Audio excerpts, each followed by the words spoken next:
Much to do in the veggie garden, but much to do for our reward. And there is something to be said about a basic gardening task such as mulching. And this we take from the chickens, their leftover nesting.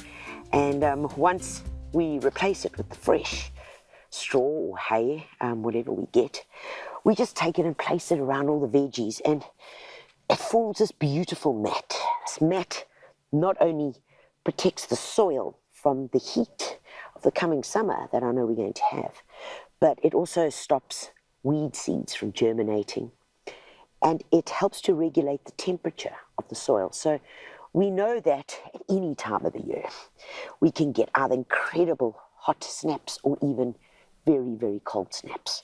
And what this beautiful layer does is an insulation.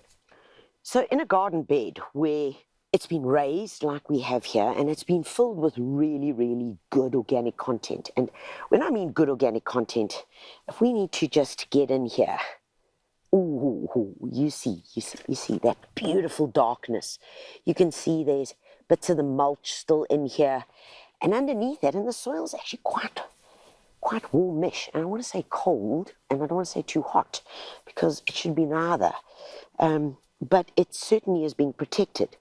But this has been prepped. So folks, if at home you're deciding to go and become a subsistence vegetable farmer this weekend, I strongly recommend that if you're preparing, that you do use a good few bags of compost into the soil. Lay it over nice and thick and dig it into at least a fork's depth. Really important. And while you add it, add in some organic pellets, because what that's going to do is feed the soil. Remember, it's about keeping the soil at optimal health, which in turn means that we have great plants. So if you're gardening like this and you happen to have some beautiful mulch, all we're going to do is pop our plants in between.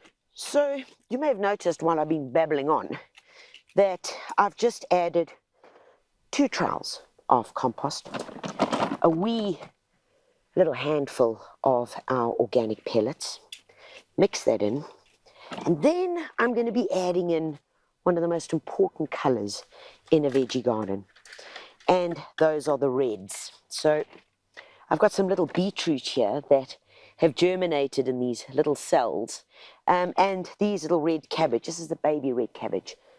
But here's the thing, guys, with anything in the reds or the purples, they actually contain a really important antioxidant called lycopene. And what that does is, that antioxidant is one of the biggest fighters against any cardiovascular, big word for me, cardiovascular diseases. It also helps protect and energize cells. And that's why berries, purple berries, that's why they're so important for you.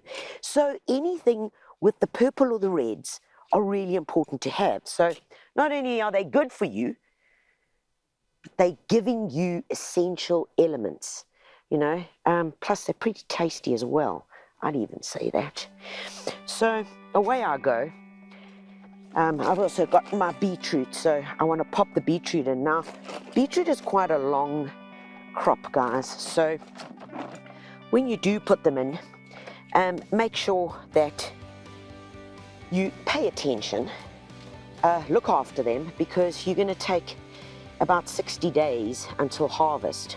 But what I do love about these little paper mache containers is that I can simply just break them off here. You see? There's my little germinated beetroot. Beautiful! And then pop them in here. And as you start watering, you can imagine, yep, as you start watering, so the cardboard just starts disintegrating and we get far less transplant stress.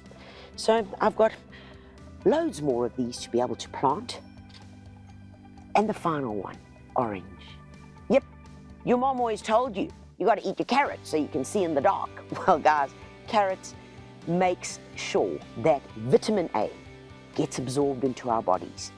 And yes, it provides essential nutrition to our entire body. So eat your greens, eat your reds, and eat your oranges, and you'll probably be able to see in the dark.